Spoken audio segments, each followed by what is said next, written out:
Hello everyone, हाय। कैसे हैं आप सभी लोग? आशा करती हूँ आप सभी लोग मस्त होंगे, स्वस्थ होंगे, बढ़िया होंगे।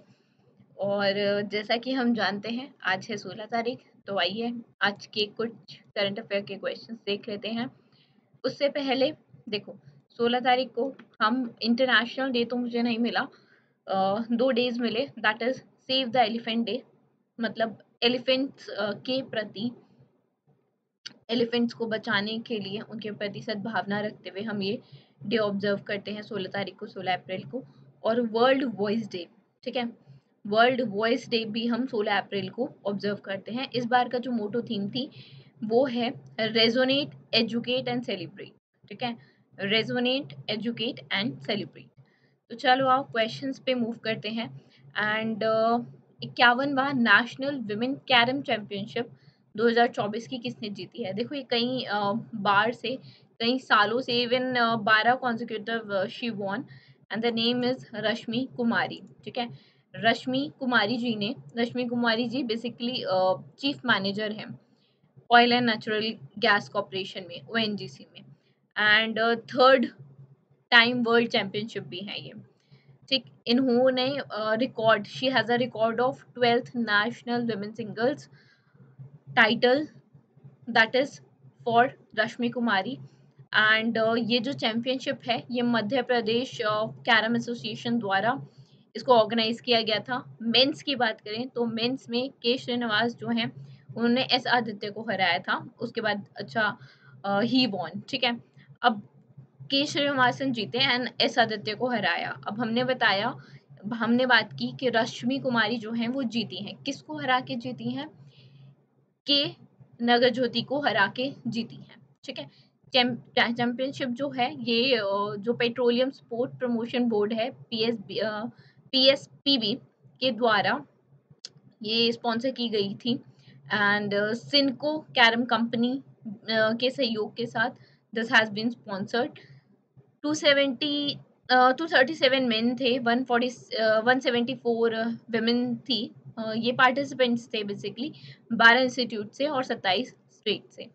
ठीक, हमने मेन एंड विमेन दोनों देखा। देखो, विमेन में रश्मि कुमारी जी हैं और मेन टाइटल जो जीता वो के श्रीनिवासन ने जीता। आगे चलते हैं। किस which of the following has designated as a nodal centre? अच्छा देखो, स्टार्ट प्रोग्राम है, that is space science and technology awareness training programme. ठीक है, इस प्रोग्राम की जो नोडल सेंटर है, nodal centre Gujarat council on science and technology को डेजिग्नेट किया गया है। ठीक है, इसका नोडल स्टार्ट जो प्रोग्राम है उसका नोडल सेंटर है Gujarat council on science and technology. And ये प्रोग्राम किसके द्वारा है? इसरो के द्वारा है। ये programme basically introductory online platform की तरह काम करता है स्पेस एंड साइंस रिसर्च के एरियाज में।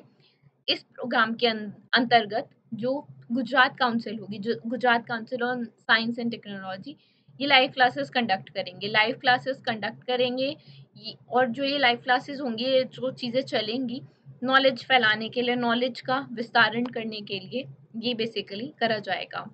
4 रीजनल साइंस सेंटर्स हैं, राजकोट, पटन, भावनगर और भुज। इन सब में ही बेसिकली, इन सभी फैसिलिटीज़ में ये प्रोग्राम रन किया जाएगा। And across the region knowledge will be shared. ISRO जो है हमारा हेडक्वार्टर बेंगलुरु कर्नाटका में है। चेयरमैन हम सब जानते हैं एस सोमनाथ है।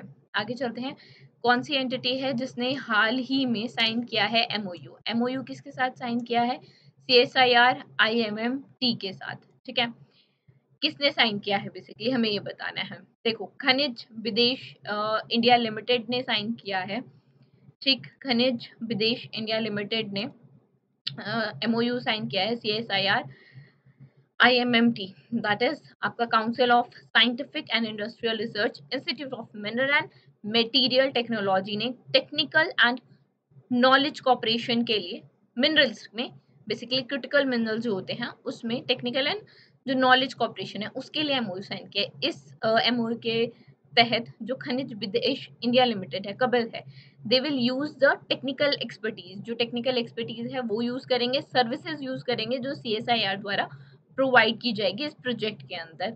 ये इनिशिएटिव में बेसिकली डिजाइनिंग एनालिसिस मेटलर्जी की, ठीक है, उसके टेस्ट प्लान्स, उसकी development, worksheets, reviews, selection process, ठीक है, सिलेक्शन प्रोसेस आप कह सकते हैं, टेक्नोलॉजी का selection process for the mineral processing, mineral बाइफिकेशंस या बेनिफिकेशंस और मिनरल एक्सट्रैक्शन में निकालने में भी, ठीक है, all for all the things this initiative is going to help.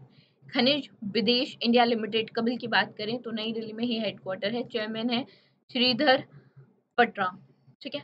अप्रैल में सिट्रॉन बन गई है पहली मल्टीनेशनल कार मैन्युफैक्चरर भारत में, एंड एक्सपोर्ट करेगी ये, ठीक है, भारत में ही एक्सपोर्ट करेगी जो भारत में बनी हुई इलेक्ट्रिक व्हीकल्स है इंटरनेशनल मार्केट में। तो सिट्रॉन कंपनी जो है वो किस कंट्री की कंपनी है? ये फ्रांस की कंपनी है, और डोमेस्टिकली जो इलेक्ट्रिक व्हीकल्स हैं उनको इंटरनेशनल मार्केट में सिट्रॉन बेचने वाली है, और पहली मल्टीनेशनल कार मैन्युफैक्चरर है भारत में जो एक्सपोर्ट करेगी डोमेस्टिक मेड इलेक्ट्रिक व्हीकल्स, ठीक है।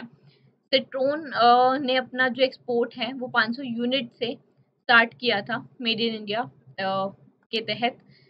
E C3 इलेक्ट्रॉनिक्स कार का Indonesia to Indonesia from that is Kamaraj port near Chennai.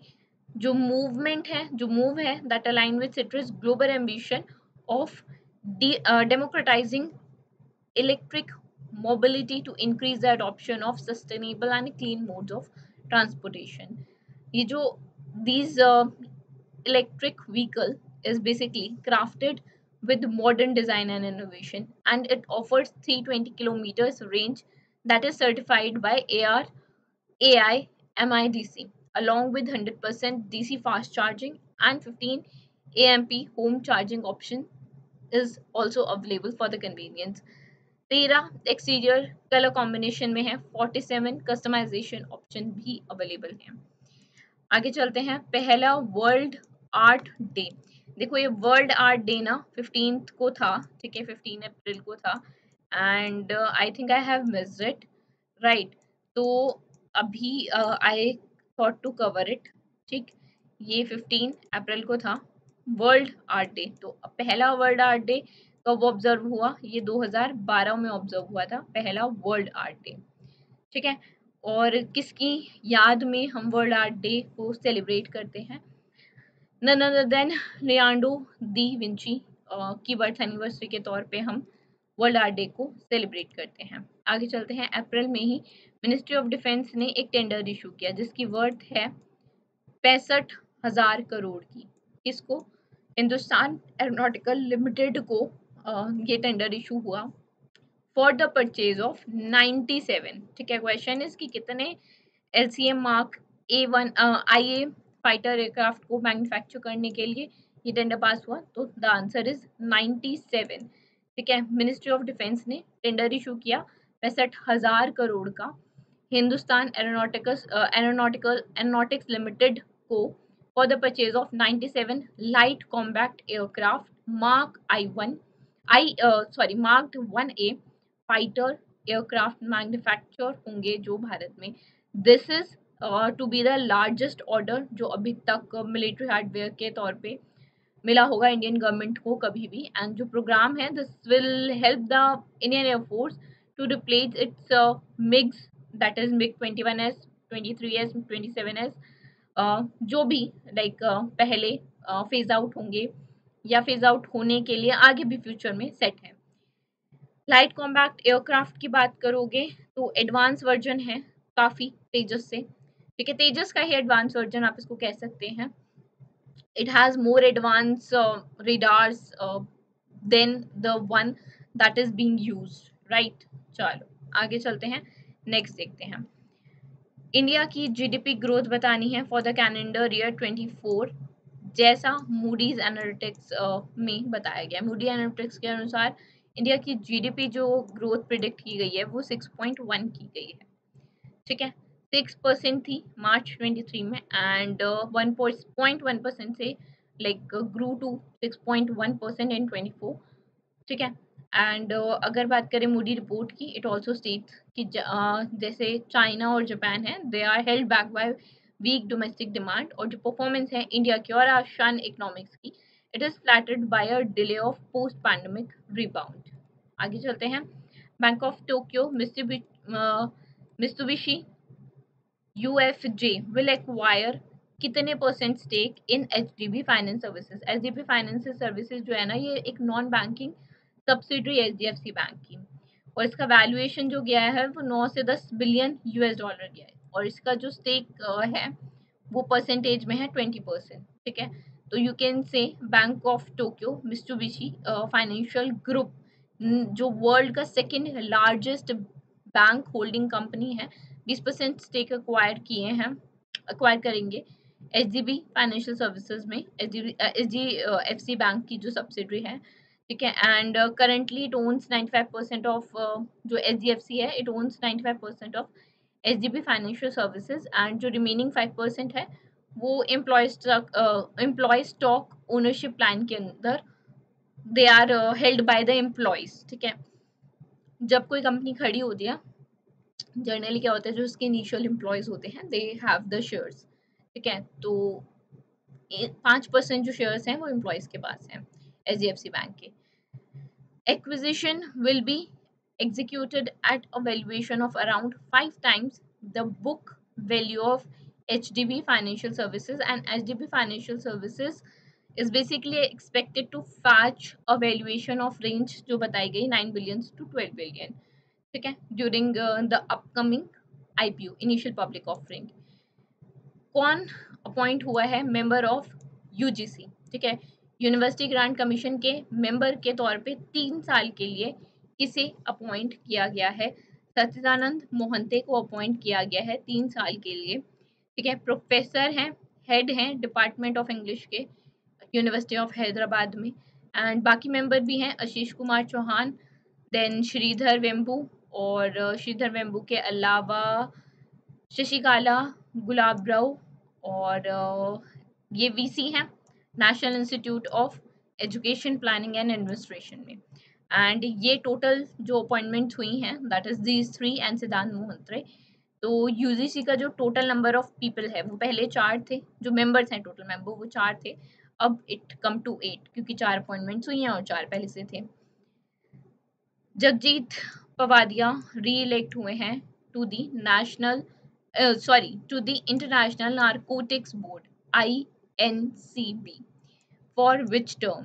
तो थर्ड टर्म के लिए got elected, and you can say she has secured the highest number of votes among the contestant, and she is the one who got re-elected for a third 5-year term, 5 साल के लिए third ये elect हुई हैं basically 25 से 30 तक के बीच में 5 साल के लिए। she was first elected to International Narcotics Control Board in 15, और अभी तीसरी बार she got elected, right? चलो, okay, this was it from today's session. I hope you guys would have liked the session. अगर पसंद आया तो प्लीज़ लाइक करना, और अगर आपको चाहिए कि और भी वीडियोज़ आएँ या और किसी चीज़ पे वीडियो बनाई जाए, तो you can definitely mention that in the comment section कि मैम हमें इस पर्टिकुलर एग्ज़ाम रिलेटेड स्ट्रैटेजी पे वीडियो चाहिए, या मैम ये चीज़ बता दो, या व्हाटसोएवर यू से। ठीक है, विल ट्राई कि हम उस पर वीडियो बनाएं, और आपकी जितनी हेल्प हो सके उतनी हेल्प करने की कोशिश करें। चैनल सब्सक्राइब कर लेना, बिकॉज अपडेट्स जो हैं जब सब्सक्राइब किया होता है आपने तो आपको प्रॉपर मिलती रहती हैं। So thank you for now. We will be meeting you tomorrow.